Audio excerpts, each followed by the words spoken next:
안녕하세요. 오늘은 우리 한국 학생들이 많이 어려워하는 국어 중에서 고전 시가를 어떻게 해석하는지 한번 알려주도록 하겠습니다.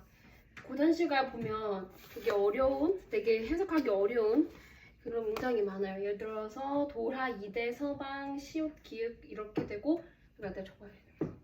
서방, 시옷, 기응, 장, 가, 샤, 리고라고 하면요 우리 해석하기 좀 어려운데 그래서 그걸 어떻게 해석하는지 대표적인 것만 한번 좀 보도록 할게요. 일단 기본적으로 고전 시가를 읽을 때는 소리 내어서 읽으면 이해하기가 훨씬 쉬워집니다. 이렇게 돼 있을 때는 이해하기 좀 어려운데 이렇게 소리 내어서 읽어보면 좀 뜻을 더 쉽게 이해를 할 수가 있습니다. 그리고 고전 시가를 보면 이런 점 같은 게 많이 나오는데 예를 들어서 어떤 상황이 많이 나오냐면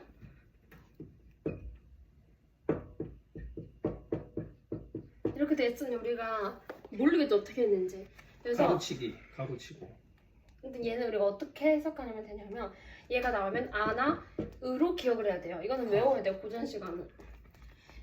근데 예를 들어서 이게 이렇게 같이 붙여서 나오는 경우가 또 있거든요.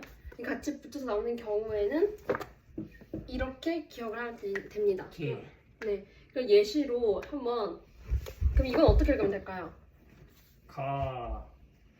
가라치고. 아니 이렇게 점 이렇게 있는 거는 이렇게 그러면 가르치고가 되겠죠. 그리고 또 하나 한번 해보자.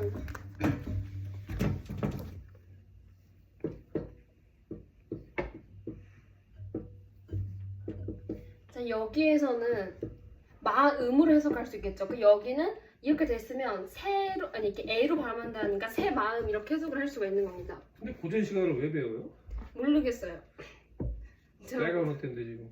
자, 근데 예를 들어서 가끔 또 이렇게 보면 시읒, 디귿 이렇게 돼 있는 건요 이렇게 되는 거 어떻게 해석하면 됩니까? 이런 거니까 어두잠근이라고 하는데 이는 단어의 첫머리에 둘 또는 그 이상의 잠을 연속해서 쓴 것을 어두잠근이라고 해요. 얘는 어떻게 해석하면 되냐면 이 얘 있는 거를 한 번 더 반복해주면 돼요. 그러면 따라고 읽는 거예요.